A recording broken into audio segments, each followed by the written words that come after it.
Welcome sa Dries TV. Kung interesado ka sa ganitong news, huwag kalimutang isubscribe ang ating YouTube channel. Maraming salamat! Welcome po ulit sa ating panibagong update tungkol kina Kim and Paolo Abilino. Sa bawat update natin, tatalakayin natin ang mga pinag-uusapan sa mundo ng social media tungkol kina Kim and Paolo Abilino. Kaya naman kung hindi pa po kayo nakasubscribe dito sa ating channel nako, i-click nyo na po yan and isama nyo na din ang bell button. So ayun, welcome back again sa ating YouTube channel mga kakimpaw, and sa update natin ito, ang pag-uusapan po natin ay tungkol sa mga importanteng kaganapan kay Kim and Paolo Abilino. So good news po mga kakimpaw, sa project po ni Kim and Paolo Abilino, tuloy na daw po ang series or teleserye po ni Kim and Paolo dahil all set na po ito. Kasi meron po akong nabalitaan mga kakimpaw na pilit pong hinaharang itong teleserye po ni Kim and Paolo Abilino. Kaya panay po ang paninira ng ilang mga bashers kay Kim and Paolo para syempre mapabagsak po si Kim and Paolo, and pag nasira nga po yung fandom, syempre, paano pa sila bibigyan ng project together? So, yun yung goal ng mga bashers ngayon, mga kakimpaw, no? Ang sirain po si Kim and Paolo. Kaya sabi nga po dito ng isang account sa X, grabe ang daming inggit. Pilit sinisiraan ng Kim Pao at gusto nilang i-cancel ang series. Sinong ipapalit? Mga idols nyong flop? Please back or block this piece if you see them on your mention. So, tinag niya po si Kim and Paolo Abilino. Then, may nag-reply na walang demand. Bakit naman ipapalit yung mga idol nila? Ang Kim Pao, lagi kaming nakaabang sa new project nila. Hayaan mga yan, pag-inggit, pikit. So, ganito po pala yung goal ng mga bashers, mga kakimpaw, para po masira yung mga project na naka-line up for Kim and Paolo. Ito po yung ginagawa nilang paandar. Halimbawa, binabalik yung past, 'di ba? Para siraan si Paolo Abilino, para magalit po yung mga Kim Pao fans, na which is not effective naman po. Kasi the more na ginagawa nila yon, the more naman na mas lalo tayong kumakapit and tumitindi yung paghanga natin sa kanila. So dahil yon sa inyo mga kakimpaw, andyan pa rin kayo. And syempre hanggat andyan kayo, may Kim and Paolo Abilino. So talaga palang marami pong naiinggit kay Kim and Paolo Abilino. Ito yung mga bashers na hindi po matanggap yung success ng Kim Pao, tambalang Kim Pao. Bakit kaya hindi na lamang sila mag-focus sa mga idol nila, 'di ba?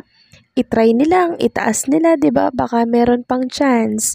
Kesa nagpo-focus sila kay Kim and Paolo Abilino na lagi nilang dinadrag pababa, pero habang dinadrag nila pababa, mas lalo pa nga pong tinataas. So nakakaloka lang, 'di ba? Pero ganyan po talaga siguro pag buhay showbiz eh. Talagang hindi mawawala yung mga ganitong tao, bashers, mga inggitera, naninira, 'di ba, ng mga love team, and mabuti na lamang po talaga matibay po si Kim and Paolo Abilino. Maging kayong mga Kim Pao fans, matibay kayo at nakikipaglaban lagi sa mga bumabatikos kay Kim and Paolo. Isa din po kayo mga ka-Kim Pao sa pundasyon kung bakit merong Kim Pao. Next topic naman, pag-usapan natin ang tungkol dito sa picture na nagkalat ngayon sa mundo po ng X. So actually, putol po mga kakimpaw, yung picture na yan ni Kim and Paolo Abilino na kung saan makikita nga pong nag-gym po sila. Pero ang tanong, bakit hindi po binuo? Bakit ang pinakita lamang ay yung binte ni na Kim and Paolo Abilino? So, hindi po may pagkakailang si Paolo ito, mga kakimpaw, dahil doon sa tattoo, no, na nasa legs niya na dragon.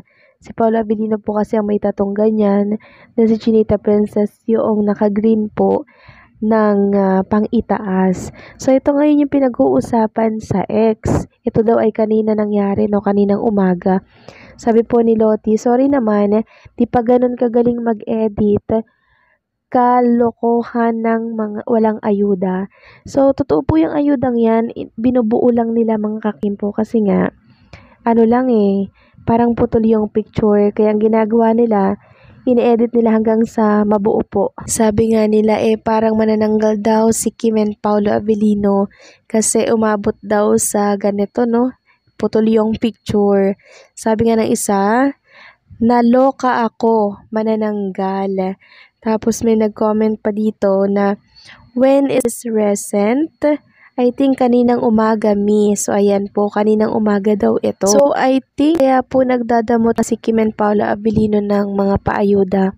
Dahil doon sa nangyari po na picture nila, nakuha po yan sa Aman Polo, na kung saan ay kinalat or pinasa po ng staff sa isang personalidad. Then, yung personalidad na yon kinalat naman sa mundo ng social media. Kaya siguro ngayon mas nag-iingat na po si Kim and Paolo Avellino maglabas ng mga picture nilang magkasama together kasi nga dahil doon sa nangyari nung nakaraan sa Aman Polo. So ngayon, eto tayo at talaga namang wala tayong ayudang nakukuha, no, kay Kim and Paolo Avellino. Kaya marami po ang nakakamiss sa kanilang dalawa na mga kaganapan. Kayo mag-alala mga kakimpaw kasi kahit paunti-unti meron naman tayong na-update sa inyo, 'di ba?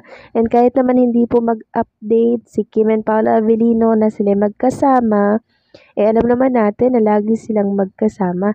Kaya understood na yon, mag-throwback na lamang tayo ng mga video ni Kim and Paolo Avellino na kung saan ay sweet na sweet sila, 'di ba? Nang sa ganun mapawi po yung ating miss sa kanilang dalawa, 'di ba? And syempre, malapit na rin naman po yung kanilang series. Malapit nyo na po yung mapanood kasi sisimula na po nila yan dahil all set na daw. Wala na pong makakapigil dito kahit siraan or halangin pa to ng mga bashers or kung sino man yan.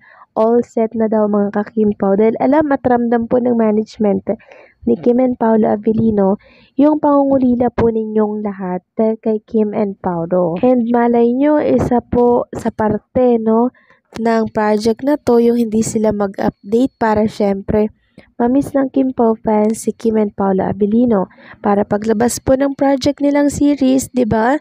Talaga namang magkumahog ang lahat.